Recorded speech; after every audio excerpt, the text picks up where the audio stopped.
The sign says, "We want freedom." It starts with workers demonstrating against intolerable conditions and spreads rapidly until people of all classes are demanding democracy and an end to the communist regime.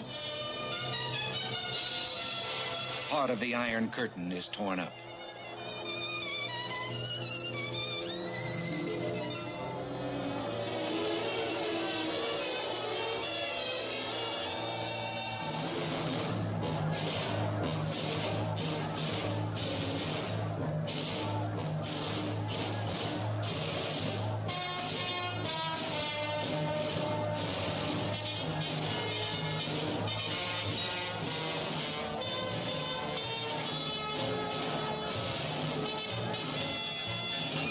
The red flag is hauled down over the Brandenburg Gate.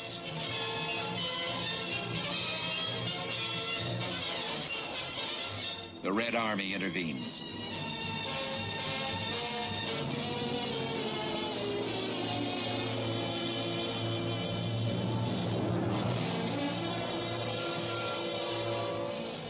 Sticks and stones prove useless against Soviet tanks. For East Berlin, after 13 years of Nazism and 8 years of communism, one glorious day of freedom. The red flag goes up. For Secret Police Chief Beria, Berlin sounds a death knell. Khrushchev finally sees the chance to split the triumvirate and take over Beria's police power. Among other charges, Beria is accused of treason by his failure to foresee the uprising and is arrested. Khrushchev says, "It has now been established that this villain had climbed up the government ladder over an untold number of corpses. Beria is executed." Now, as Secretary General of the party, Khrushchev follows in the footsteps of his predecessors. The opposition, Premier Malenkov, on Khrushchev's right, is disgraced and forced to resign. His successor, Nikolai Bulganin, here with Marshal Zhukov, is a Khrushchev puppet, and Khrushchev soon succeeds him. Molotov is banished. Khrushchev staffs key posts with his own followers. Then, in a maneuver that astounds the world, apparently in order to conceal the truth of his connection with the shameful past, Khrushchev turns his attention to the overpowering image of Stalin. This is the 20th Party Congress, where Khrushchev delivers his secret de-Stalinization speech.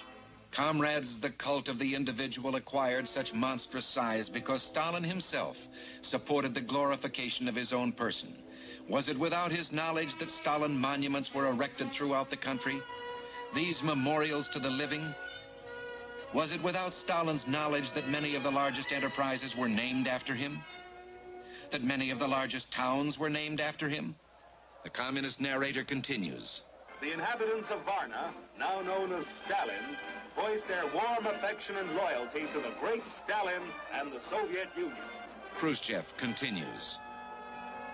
And when Stalin asserts that he himself wrote the short course of the history of the all-Union Communist Party, the work created by a group, into a book written by Stalin, this calls at least for amazement.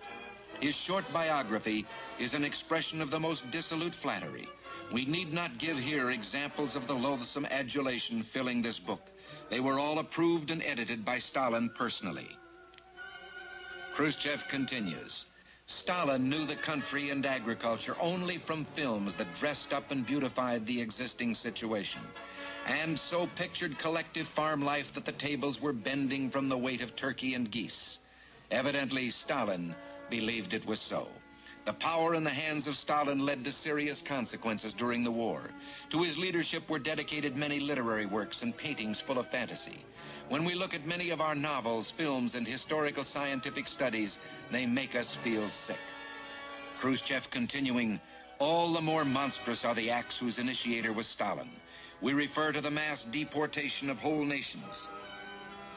The Kalmyk Autonomous Republic, the Karachi, the Chechen, Ingush.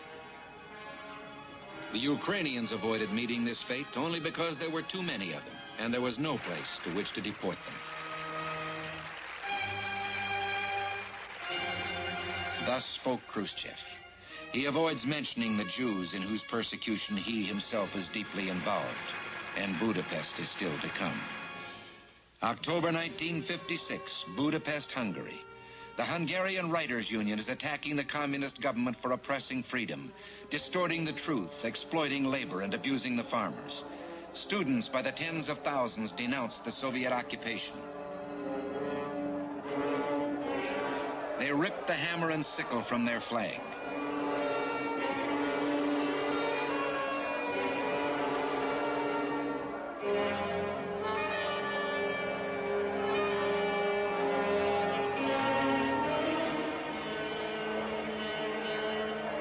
They demand democracy, freedom of opinion and expression, freedom of the press and radio, general elections with a secret ballot. They march to the Budapest radio station to make their program known to the world. The student leaders are arrested, and the crowd demands their freedom. Now the AVO, the Communist Security Police, opens fire. The first blood is drawn.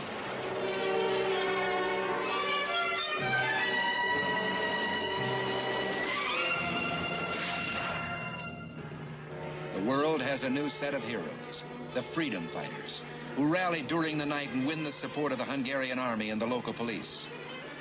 Within 48 hours, Soviet troops enter Budapest. The Hungarians have a message for them. Russians go home.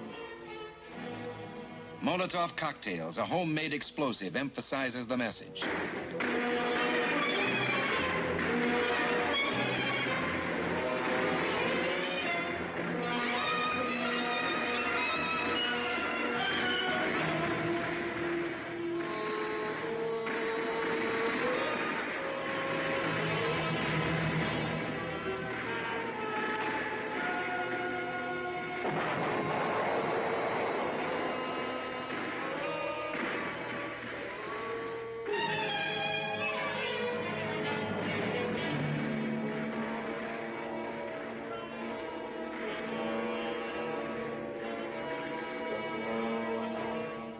Eventually, the Soviets are forced to lift the siege of the Killian barracks, where a hastily organized defense under Colonel Pal Malater has withstood a violent assault.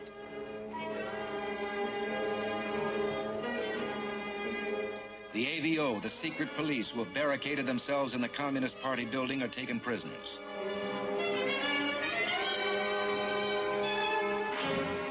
Political prisoners are freed.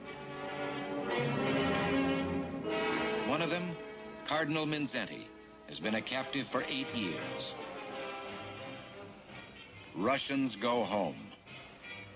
Radio Moscow broadcasts, the Soviet government is prepared to revise its policy of stationing troops in Poland, Hungary, and Romania.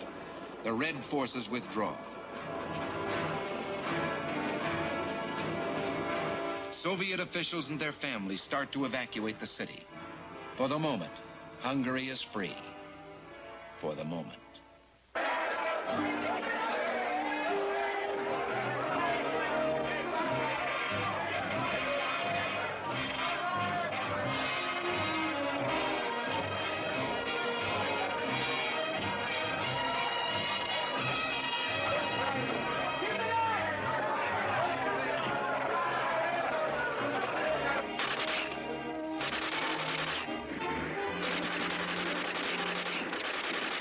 The Stalin statue, the symbol of tyranny, is brought down.